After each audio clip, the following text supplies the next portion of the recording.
O Senhor esteja convosco. Ele está no meio de nós. Anúncio da boa nova de nosso Senhor Jesus Cristo, segundo Lucas. Glória a vós, Senhor.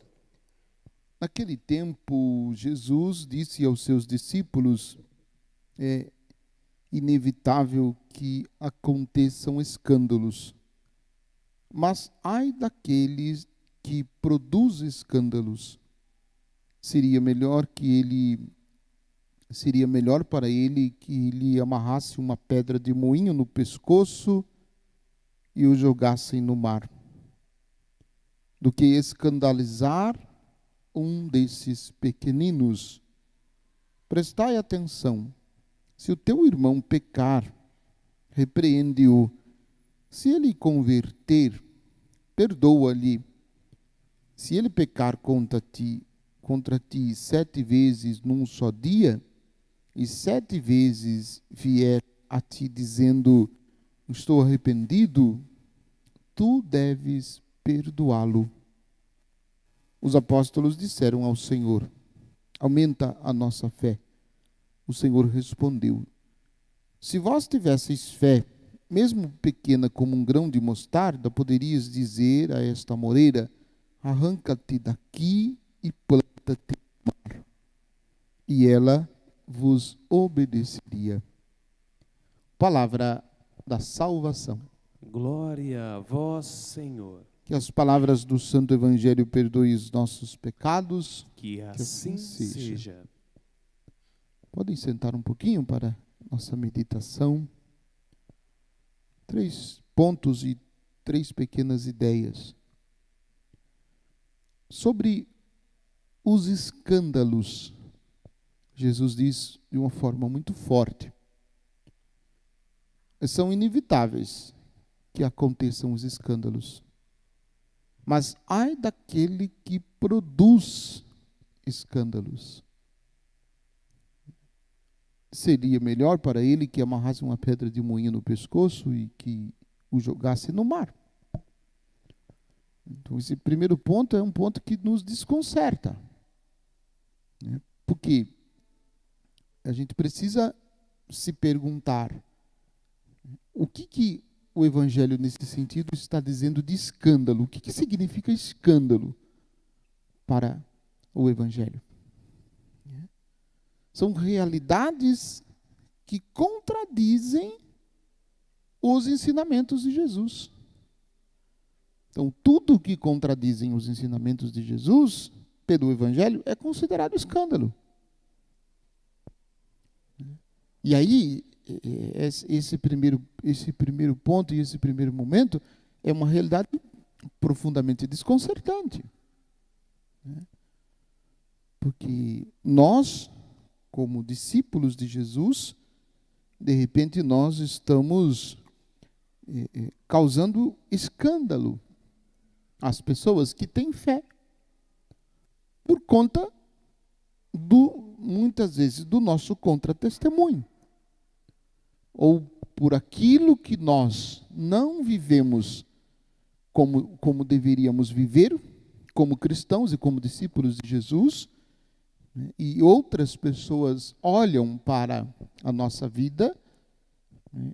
E com certeza esperam de nós um testemunho de fé, ou no mínimo coerente com aquilo que nós acreditamos. Muitas vezes a gente leva as pessoas não a se perderem, mas a se frustrarem com a sua própria fé e até mesmo com o próprio Deus, com aquilo que muitas vezes observam de errado na nossa vida. Nós que deveríamos dar esse testemunho. Mas isso tem um outro lado. Então, o escândalo que nós causamos para com os outros, dando contra-testemunho muitas vezes da nossa fé, e o escândalo que nós sofremos, com o que nós nos escandalizamos. O que nos escandaliza? Isso é uma reflexão que a gente precisa pensar também. Porque, por outro lado, a gente nós vivemos no mundo numa situação onde tudo é normal. E, de repente, as coisas do mundo e as diversas situações já não nos escandalizam mais também. Porque a gente colocou certas coisas como na categoria de normal. É tudo normal. Certas realidades, certas atitudes, certas situações que a gente vê. Não num ambiente de fé, não num ambiente de religiosidade, de experiência religiosa, mas num ambiente de mundo, num contexto de mundo mesmo. Isso é um grande risco que nós vivemos, de não nos escandalizarmos mais com nada, ou então de considerarmos tudo normal. E aí, se nós consideramos tudo normal, a gente já está desprezando o sagrado. E aí, por consequência, se estamos desprezando o que é sagrado ou o que é de Deus, nós possivelmente estamos escandalizando. E aqueles que causarem escândalo, melhor seria que amarrassem uma pedra de moinho no pescoço e jogassem no mar. Então, isso exige de nós uma reflexão profunda. O segundo ponto, Jesus diz: prestai atenção, se o teu irmão pecar, repreende-o. Se ele se converter, perdoa-lhe. Se ele pecar contra ti 7 vezes, num só dia, 7 vezes vier te dizendo, eu estou arrependido, tu deves perdoá-lo. A gente olha para isso com um certo exagero. Eu falei, Senhor, 7 vezes pecar, perdoar 7 vezes. Se ele pedir 7 vezes no mesmo dia, se pecar contra nós, no mesmo dia, 7 vezes ele vir pedir perdão, temos que perdoar. E eu fico cá pensando, será que a gente perdoaria? Talvez a primeira, a segunda com um pouquinho mais de esforço, na terceira, a gente que negócio é esse? A terceira vez você está pedindo no mesmo dia? E às vezes pode ser até que seja pela mesma situação, 3 vezes no mesmo dia cometeu o mesmo pecado. Jesus diz de 7. E se arrepender e vir pedir perdão, tem que perdoar. Tem que perdoar. Não posso dizer, não perdoo. Eu perdoo só uma vez. A gente diz de forma diferente, né? Eu perdoo, mas eu arquivo. Eu perdoo, mas está arquivado. E isso é algo que nos desafia, justamente no sentido de que a gente precisa viver esta experiência de Jesus, que Jesus está nos propondo. Isso nos desafia, isso é radical, isso é radicalidade. E se não estivermos dispostos a esta radicalidade, nós não temos condições de seguir Jesus. Porque para seguir Jesus tem que ter esta radicalidade. Ele não alivia, ele não faz desconto. Não tem condições da gente seguir Jesus com aquele pensamento, mas vai um jeitinho brasileiro, né? Dá um jeitinho, dá uma acertadinha aqui, dá uma acertadinha ali, e vai seguindo. Não tem condições. Para seguir Jesus, tem que ser radical. Se não for radical, não tem condições de seguir Jesus. E aí, é, portanto, exigente esta realidade do perdão. Do perdão que nós temos que oferecer. Se alguém pecar contra nós. O texto diz, até 7 vezes ele pecar no mesmo dia contra nós, e 7 vezes ele vier até nós arrependido e pedir perdão, temos que perdoar. Tu deves perdoá-lo, disse Jesus. Esse é o segundo momento. E o terceiro ponto, e a terceira ideia, é sobre a fé. Nosso Senhor, de novo, nos desafia a refletir sobre a nossa fé. Os apóstolos se aproximam de Jesus e pedem para que o Senhor aumente a fé deles. E daí, como consequência, se os apóstolos pediram para que o Senhor aumentasse a fé deles, E como é que a nossa fé, será que a nossa fé é profunda em Jesus e nas coisas que Ele ensinou? Aumenta, Senhor, a nossa fé. E o Senhor responde: se tu tiveres fé, se vós tivesseis fé, mesmo pequena como um grão de mostarda, poderias dizer a esta moreira: arranca-te daqui e planta-te no mar. Literalmente, evidente que eu não plantei nenhuma moreira no meio do mar ainda. Não sei vocês talvez já devem ter plantado a moreira no meio do mar. Eu não plantei a moreira nem no quintal, imagina eu plantar a moreira no mar. Arrancada aqui para andar para lá, com o poder da fé. Então, o outro texto, ele fala de montanha, né? Poderá dizer dessa montanha: arranca-te daqui, muda-te para lá, e a montanha vai te obedecer. Então, quais são as situações da nossa vida em que nós passamos porque tínhamos fé, e se não tivéssemos fé, nós teríamos padecido, nós teríamos se perdido até mesmo no meio do caminho. Passamos porque tínhamos fé.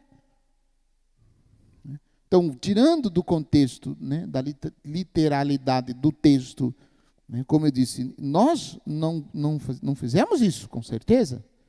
E se nós não fizermos, não significa que nós não temos fé. Mas se nós olharmos com profundidade para a nossa vida, a gente vai perceber quantas situações a gente passou, e a gente só passou por aquelas situações porque a gente tinha fé. E se não tivesse fé, naquelas situações que era difícil, que a gente passou, a gente não, né, ou não teria passado, né, ou teria, né, naufragado no meio do caminho. Por isso é importante a gente observar o conteúdo da nossa fé. Porque o conteúdo da nossa fé não se trata, não é por soma de conhecimento, de literaturas que a gente vai acumulando no decorrer da vida, e a nossa fé vai aumentando conforme aquilo que a gente vai adquirindo de sabedoria ou de conhecimento. Não. Claro que a gente precisa ter o conhecimento claro da nossa fé, em que nós acreditamos realmente. Mas para que a nossa fé seja mais profunda e para que Deus aumente a nossa fé, a gente precisa primeiro pedir a Deus. É Deus que pode aumentar em nós a nossa fé. E a gente precisa rezar pedindo a Deus que aumente a nossa fé. E aí também procurar, né, conforme a gente vai rezando, pedindo que o Senhor aumente a nossa fé, nós também devemos procurar saber qual é o fundamento. Aí sim, o conhecimento nesse sentido é necessário, porque a gente vai sabendo qual é o fundamento da nossa fé. Por que nós acreditamos? Por que nós temos fé? E em quem realmente nós acreditamos? Por isso, o pedido dos apóstolos para Jesus é um pedido desconcertante. Aqui, cronologicamente, no Evangelho de Lucas, aqui já faz mais de 2 anos que Jesus está convivendo com os apóstolos, que os apóstolos estão convivendo com Jesus. Para chegar ao momento da crucifixão de Jesus em Jerusalém, aqui no contexto do Evangelho de Lucas, é cerca de 4 ou 5 meses. Portanto, já faz um bom tempo, e neste bom tempo que os discípulos, que os apóstolos estão com Jesus, eles ainda não perceberam a profundidade da fé que eles têm e a profundidade da fé que eles deveriam ter. Por isso, então, eles pedem a Jesus, né, aumenta a nossa fé. Né, aumenta a nossa fé. Este é o pedido que também nós precisamos fazer a Jesus, para que Ele aumente também a nossa fé. E nos dê, aumentando a nossa fé, nos dê perseverança, para que a gente possa viver profundamente o nosso discipulado e crescer no seguimento de Jesus. Nós possamos observar, então, essas 3 atitudes: estar sempre aberto ao perdão de todos aqueles que nos pedem perdão, né? Buscar sempre o Senhor Jesus, perdoar sempre e aumentar a nossa fé, né, para que sejamos fiéis no seguimento de Jesus. Que o Senhor, nosso Deus, nos ajude com a sua graça para crescermos cada vez mais em nossa fé e no amor para com Ele. Louvado seja nosso Senhor Jesus Cristo, para sempre seja louvado. Irmãos e irmãs,